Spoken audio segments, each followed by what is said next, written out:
Hi everyone. I know it's been a couple days since I have done a YouTube video, but yesterday I got in and I slept 13 hours. So today I went and I wanted to visit my grandson that passed away when he was just a few hours old.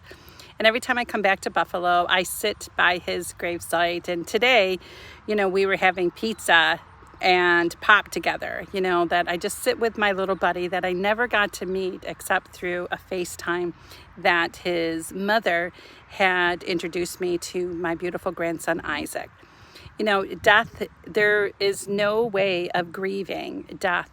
It's no set way. There's no set of rules. There's no set of ways that you're supposed to act and not act. And when I come home to Buffalo, I come to sit by Isaac, to talk to him and to remind him, of his mommy and his daddy, and I picture him running around in heaven.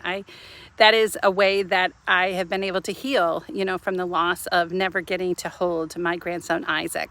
I picture him running around in heaven, irritating, the great cloud of witnesses, like a 6-year-old little boy would. I picture him just running around and wanting to be in so much mischief and just enjoying the great cloud of witnesses. And then when somebody comes to visit, his gravesite, I just imagine him running around heaven and saying, they're here, my Nana's here. And today I brought my favorite pizza, from Buffalo. The South doesn't have great pizza. So sometimes I leave something. When he turned 5 years old, I left a bike, and I wrote a note for somebody to come and get the bike and just have it as a memory.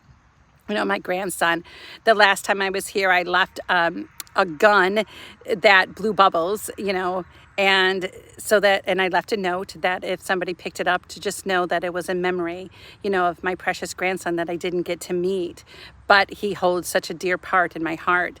And I got here today and, there were trucks, still sitting here. And I think that was my former daughter-in-law's, his mommy. I think that was from her family that they left it. So, any way that you grieve, grieve. Any way that you want to remember somebody that touched your heart so much, you do it. There is no set decision. There's no set way to grieve.